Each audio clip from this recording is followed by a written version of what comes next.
السلام عليكم ورحمة الله وبركاته. اللهم صل وسلم وبارك على سيدنا محمد.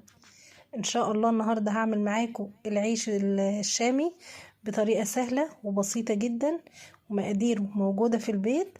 هتعمليه وهيطلع معاكي ناجح 100%. معاه شوية فلافل كده للفطار الصبح، حاجة كده بسم الله ما شاء الله.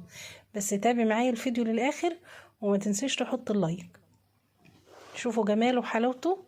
يلا نسمي بالله. ومعايا هنا المقادير: نص كيلو من الدقيق، معايا نص معلقة ملح ومعلقة صغيرة سكر، كيس خميرة وشوية زيت وكوباية ونص من المية.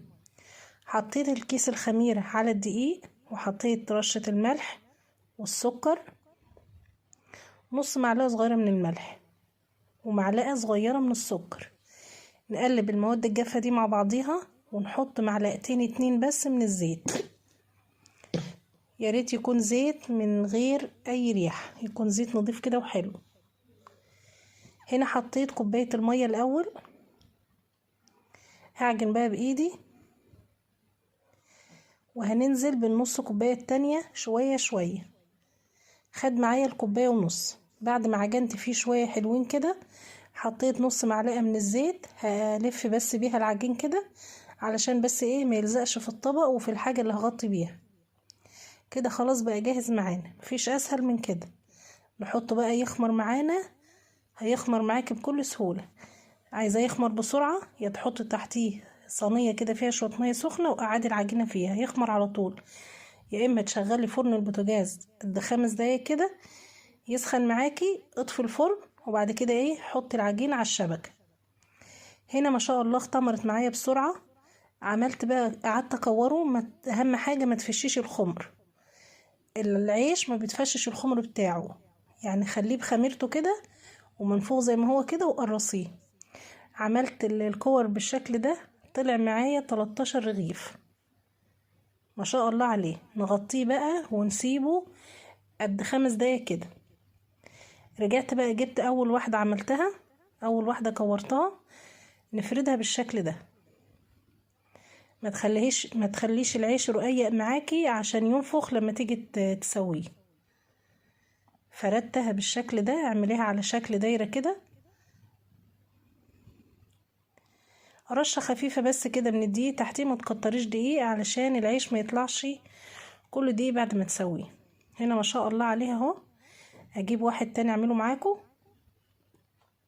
سهل خالص.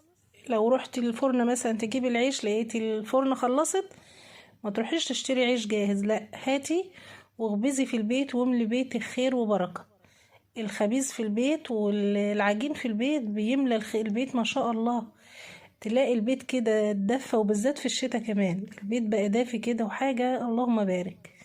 هنا بعد ما خلصت الكمية معايا كلها حطيتهم على صينية تحتيها كده فرشة نظيفة وغطيتهم وسبتهم ربع ساعة. لازم تسيبي العيش يرتاح معاكي تاني بعد ما فردناه.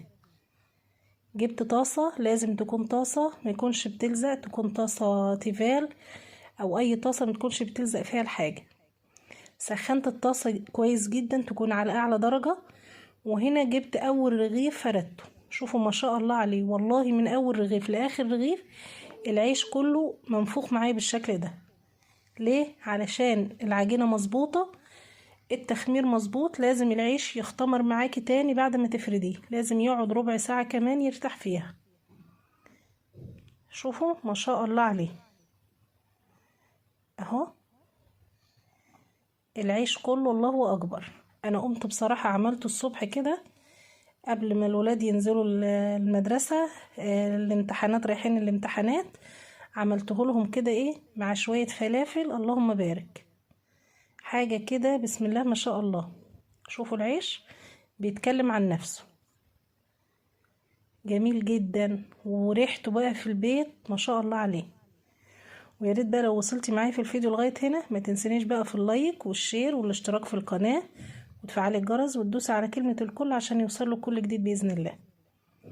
شوفوا الله اكبر عليه. خلصت انا بقى الكمية، بطلعه على فرشة نظيفة برضو جنبي اهو. هوريكم العيش كله، هفتحه قدامكم كله العيش اهو ما شاء الله عليه، طري جدا ومنفوخ معانا وبيتفتح معاكي بكل سهولة، مش ملزق في بعضيه ولا حاجة. ليه؟ عشان احنا خمرناه تاني مرة بعد ما فردناه. لو ما خمرتوش وريحتيه العيش هيطلع معاكي مسكع ولازق في بعضه كده. جبت بقى عجينة وعملتها في البيت بالطعمية بالسمسم كده او الفلافل وشوية جرجير، وكل واحد ياخد له سندوتش كده وبألف هنا وشفا. شوفوا جميل قد ايه، يعني شكله بصراحة يفتح النفس.